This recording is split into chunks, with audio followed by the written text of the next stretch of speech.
एक व्यक्ति बड़ा होशियार था, वो खड़ा हो गया महात्मा के सामने।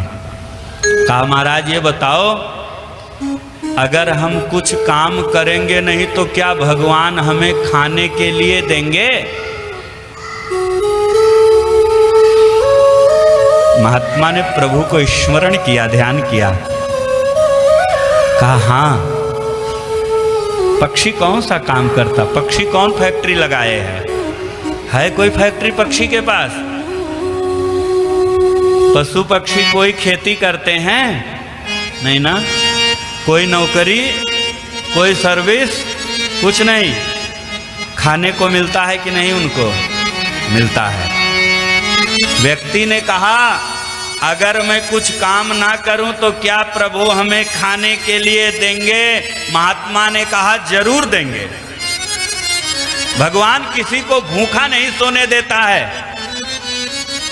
अब यह व्यक्ति कहाँ पहुंच गया? एक भीषण जंगल में, और पेड़ के ऊपर चढ़ के बैठ गया कि देखें भगवान हमें खाने के लिए देंगे कि नहीं देंगे।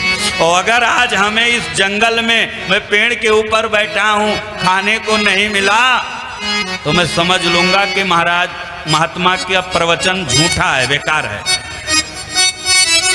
अब ये पेड़ के ऊपर चढ़ के बैठा रहे। अचानक में देखिए भगवान की शक्ति, भगवान का सामर्थ्य है। कुछ व्यक्ति उधर से गुजर रहे थे, उस जंगल के रास्ते से गुजर रहे थे जहां पर वो व्यक्ति बैठा था। कुछ किसान जा रहे थे तो उनके पास में कुछ भोजन था, तो उन्होंने सोचा लाओ इसी वृक्ष के नीचे बैठ करके हम भोजन कर लें। जैसे अपना प्रसाद निकाला, जंगल से एक शेर निकला दहाड़ते हुए। ये सारे लोग अपना भोजन छोड़ के भाग गए। कहे जान बचे, भोजन रहने दो, कोई बात नहीं, भोजन कल भी कर लेंगे। भोजन छोड़ के ये चले गए। दैववश उसी रास्ते से कुछ चोर जा रहे थे चोरी करने के लिए। देखा इस निर्जन स्थान में ये भोजन, ना यहाँ कोई मनुष्य दिखाई देता, ना यहाँ कोई जीव दिखाई देता, ये भोजन आया कहाँ से? चारों तरफ सब अपना दिमाग लगाने लगे। एक चोर ने देखा कि वृक्ष के ऊपर एक आदमी बैठा है। सबने कहा कुछ नहीं, बस इसी की कलाकारी है। हमको लगता है इस भोजन में ये जहर मिला के यहाँ रख दिया है कि कोई व्यक्ति खाए और मर जाए, मैं उसका सारा सामान ले लूं। इसीलिए ये व्यक्ति ऊपर बैठा है। चोरों ने कहा नीचे आओ। इसने कहा नहीं आएंगे। बहुत कोशिश किया, तब वो व्यक्ति नीचे आया। चोरों ने कहा लगता है जहर यही मिलाया है, इसी को खवाओ खूब। और चोरों ने खूब खिलाया, जितना भूख नहीं था उससे ज्यादा पूरा भोजन खिला दिया। अब ये साहब कहें अब भूख नहीं है, पेट भर गया, पेट भर गया। कहा नहीं, तुमको पूरा भोजन खाना पड़ेगा। लगता है तुम ही कुछ कलाकारी इसमें किए हो।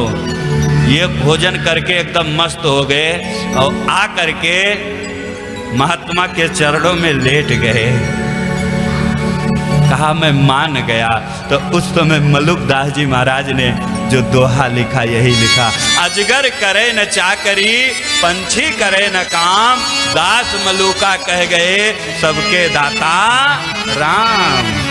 प्रवचन चल रहा था सबके दाता राम। तो ध्यान रखना, वो परमात्मा देने वाला है और वही परमात्मा लेने वाला है। जब उस परमात्मा का हम धन्यवाद नहीं करते हैं तो परमात्मा जो दिया रहता है वो ले लेता है। आप ध्यान रखिए, आपको कोई एक गिलास जल पिला दे, आपको प्यास लगी है तो आप बहुत धन्यवाद देते हैं उसको।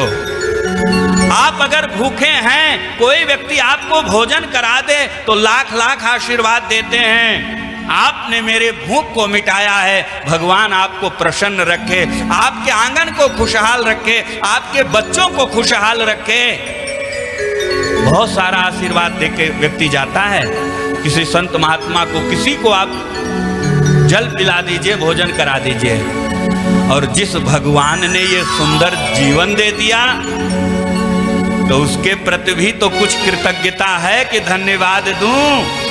धन्यवाद क्या है? यही धन्यवाद है कि उसकी आराधना करो, उसकी भक्ति करो, उसकी उपासना करो, पूजा करो, पाठ करो, संत महात्माओं का दर्शन करो, संत महात्माओं का सम्मान करो। यही जीवन है और यही मानव का कर्तव्य है। भगवान को प्राप्त करने का यही एक साधन है।